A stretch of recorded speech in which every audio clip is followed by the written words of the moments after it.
আসসালামু আলাইকুম সবাইকে স্বাগতম জানাচ্ছি সাইফুল স্টাইল থেকে। আমি সাইফুল। কেমন আছেন আপনারা সবাই? আশা করি আল্লাহর অশেষ রহমতে সবাই অনেক ভালো আছেন, সুস্থ আছেন। আমিও আলহামদুলিল্লাহ অনেক ভালো আছি। তো আজকে একটা শুক্রবার সকাল সকাল বের হইলাম, যাচ্ছি মাওয়া দিকে, মাওয়ার এখানে নারিশা ঘাটে। সো এখন যাচ্ছি মাওয়ার দিকে, বের হচ্ছি পলাশী দিয়ে হানি ফ্লাইওভারে উঠে মাওয়া এক্সপ্রেসওয়ে উঠে যাব। আবার দেখা হচ্ছে বা কথা হচ্ছে হানি ফ্লাইওভারে ওঠার সময়। ততক্ষণ পর্যন্ত সাথেই থাকুন। উঠে গেলাম হানি ফ্লাইওভারের উপর। সকাল সকাল বের হওয়ার মজা আলাদা। তো সকালে ঘুমের থেকে ওঠাই 10টা। এখানে হচ্ছে সমস্যাটা।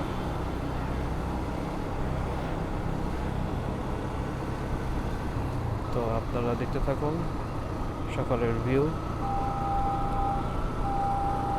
ফ্লাইওভার এনজয় করতে থাকুন, চলতে থাকুন আমাদের সাথে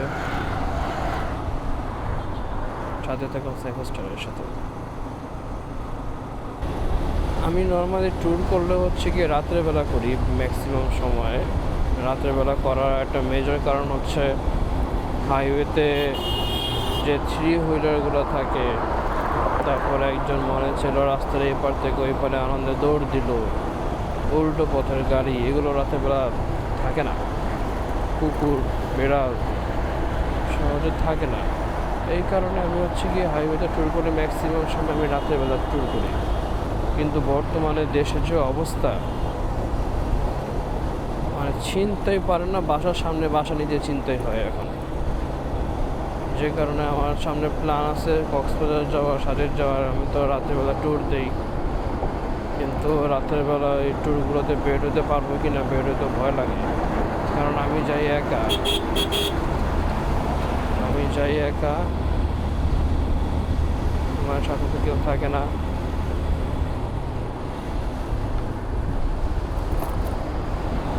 এই কারণে রাতের বেলা আমার মানে একটু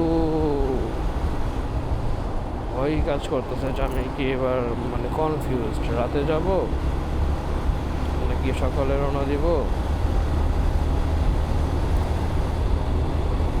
এখন দেখি, ইচ্ছা আছে ডিসেম্বরে যাওয়ার, দেখি কি হয়। হানি ফ্লেভারের এই প্লেটগুলা অনেক রিস্কি, স্পেশালি হচ্ছে বৃষ্টিতে। সেদিন একটা ভিডিও দেখলাম, বাইক একদম স্লো যাচ্ছে, বৃষ্টির মধ্যে পিছলায় আসে উঠে গেল।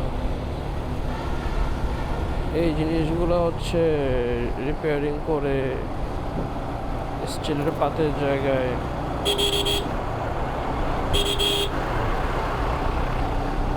ঢালাইয়ের পাত দিয়ে দেওয়া দরকার। সূর্য উঠতেছে দেখেন, ও দেখেন সূর্য।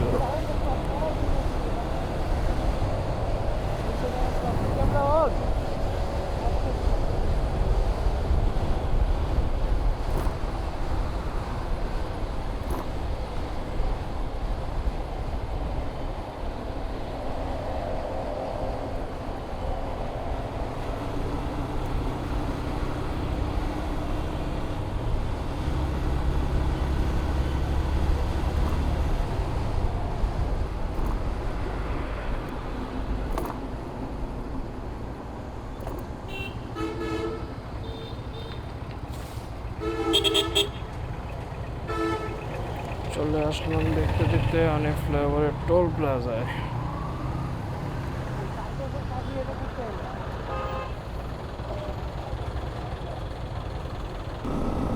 বুড়িগঙ্গা সেতুর উপর নির্মিত তৃতীয় পোস্তগোলা ব্রিজ।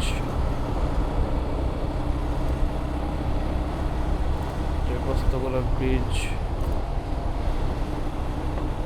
ধরে ধরে এগিয়ে যাচ্ছি। ব্রিজের মধ্যে যত বড় বড় টিউমারগুলো কোনো সলভ করে না কেন কে জানে। টিউমারগুলো সলভ করা দরকার।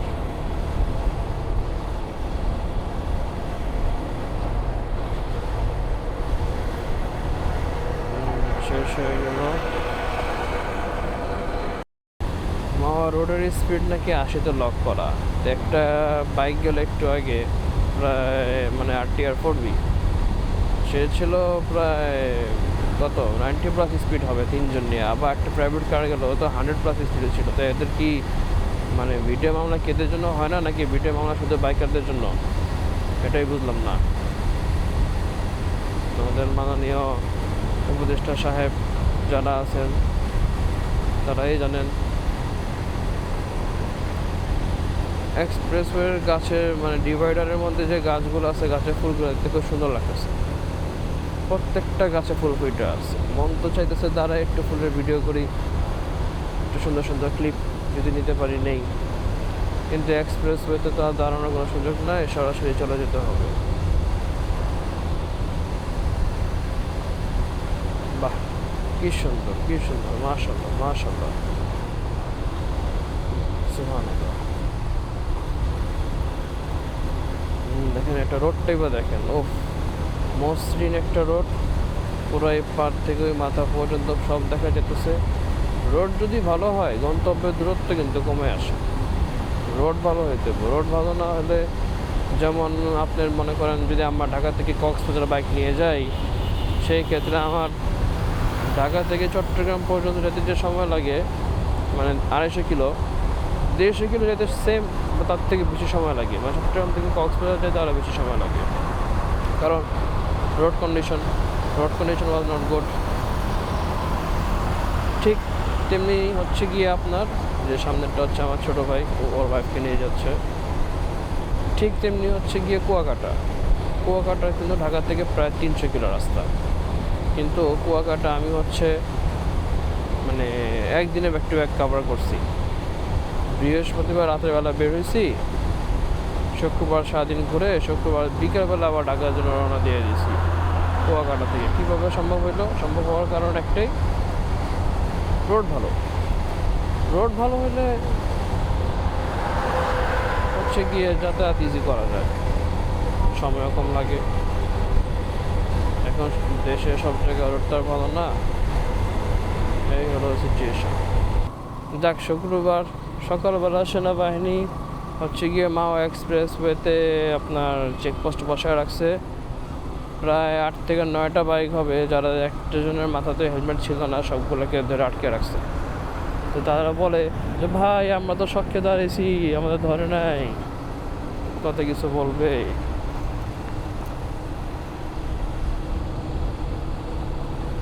তো যাই হোক, যারা শুক্রবার সকালবেলা মাওয়া রোডে আসবেন, বাইক নিয়ন্ত্রণে রাখবেন, আর হচ্ছে হেলমেট অবশ্যই পরবেন। যদি এরকম সেনাবাহিনী থাকে, সেক্ষেত্রে সেনাবাহিনী হচ্ছে গিয়ে আবার ধরবে।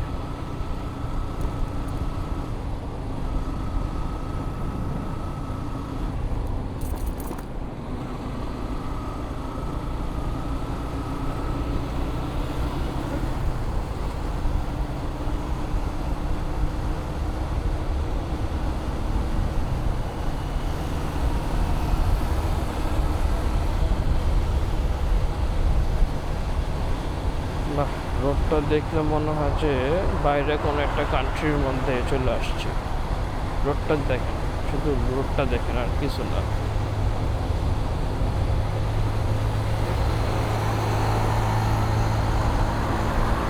দেখেন রোডটা এক কথায় বলতে গেলে ওয়াও ভাই, কাজ করে দিয়ে গেছে, এটা একটা বলতে গেলে।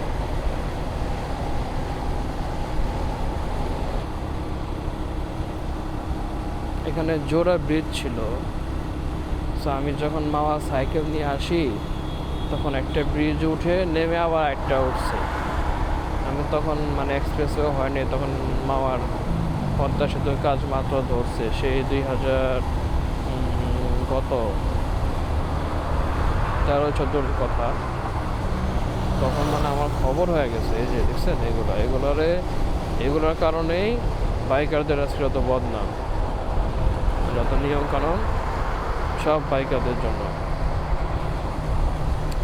তো যেটা বলতেছিলাম, সাইকেল নিয়ে আমার একটা ব্রিজ উঠা নেমে একটা ব্রিজ উঠতে আমার মানে মোটামুটি যান প্রায় যায় অবস্থা। সাইকেল দিয়ে ধরো, হ্যাঁ সাইকেল দিয়েই তো, হ্যাঁ। তাই আমি সাইকেল দিয়েও প্রায় এই 50 বা আমার বাড়ির থেকে মামা প্রায় 50-60 কিলো রাস্তা আমি একদিনেই কাভার করছি। তখন ইউনিভার্সিটিতে পড়ালেখা করতাম। এখন আমরা এই শ্রীনগর থেকে বামে চলে যাব, বামে দিয়ে গ্রামের রাস্তার ভিতর দিয়ে চলে যাব হচ্ছে গিয়ে নালিশা ঘাট, নালিশা ডকইয়ার্ড ঘাট আর কি। এখানে মনে হয় বৃষ্টি হয়েছিল, যেহেতু রাস্তা ভিজে ভিজে দেখা যাচ্ছে। জানি না আপনারা দেখতে পারতেছেন কিনা। সূর্যটা ভাই এক কথা সকাল সকাল মারাত্মক লাগতেছে দেখতে, যেমন কুয়াশা আছে তেমন সূর্য। মানে ওয়েদারটা ফিল করার মতো একটা ওয়েদার। এই এখন আমরা ঢুকে পড়বো সামনে শ্রীনগর দোহারের রাস্তায়।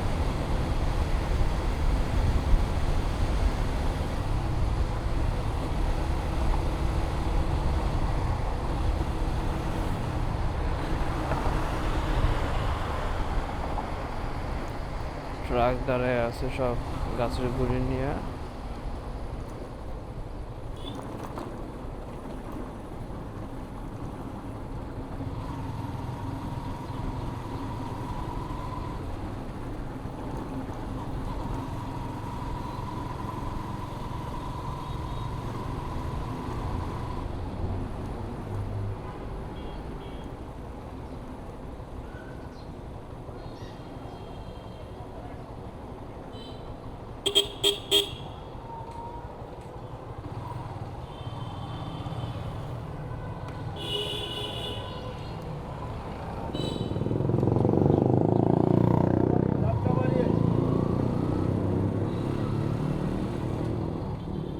এটা দিয়ে যাই।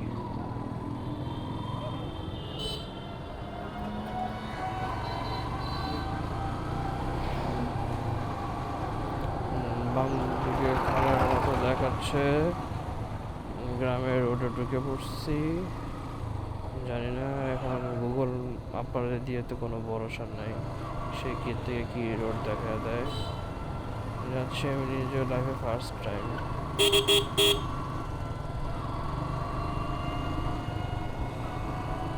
সকাল যারা হচ্ছে শ্রমিক নিয়ে যায় কাজকর্মের জন্য, শ্রমিক হাট বাজার বলে সম্ভবত।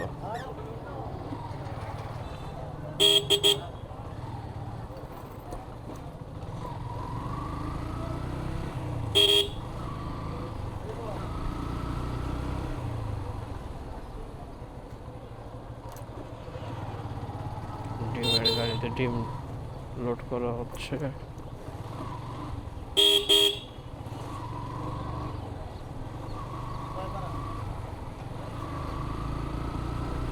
চলতে থাকি, চলো ভাই। আমার ঢাকার লোকজন যারা গ্রাম পছন্দ করে এগুলো আমি মিস করি। যেমন আমার মা গ্রাম পছন্দ করে, কিন্তু আমাদের গ্রামে থাকার মতো সৌভাগ্য নাই, কারণ আমাদের তো গ্রাম নাই, আমরা ঢাকার স্থানীয়। দেখেন ভাই, দেখেন একটু দেখেন কি সুন্দর, আল্লাহর দান, মাশাআল্লাহ মাশাআল্লাহ। রোডটা দেখেন, দুই দিকে মনে হচ্ছে গাছ রোডটাকে ঢাইকা দিছে ছায়া দেওয়ার জন্য। দেখেন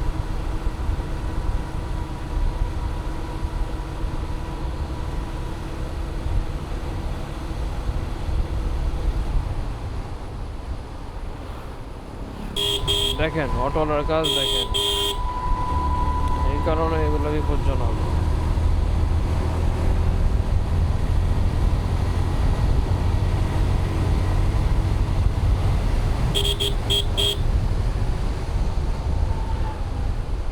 জায়গার নাম হচ্ছে রাড়িখাল।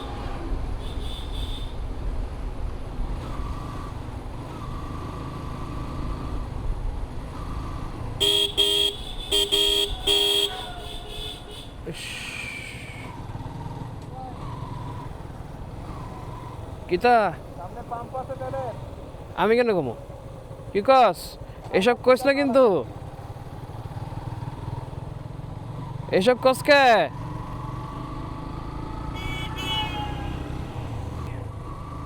চলে আসলাম পদ্মা নদীর এখানে একদম পদ্মা নদীর পাড়ে দেখেন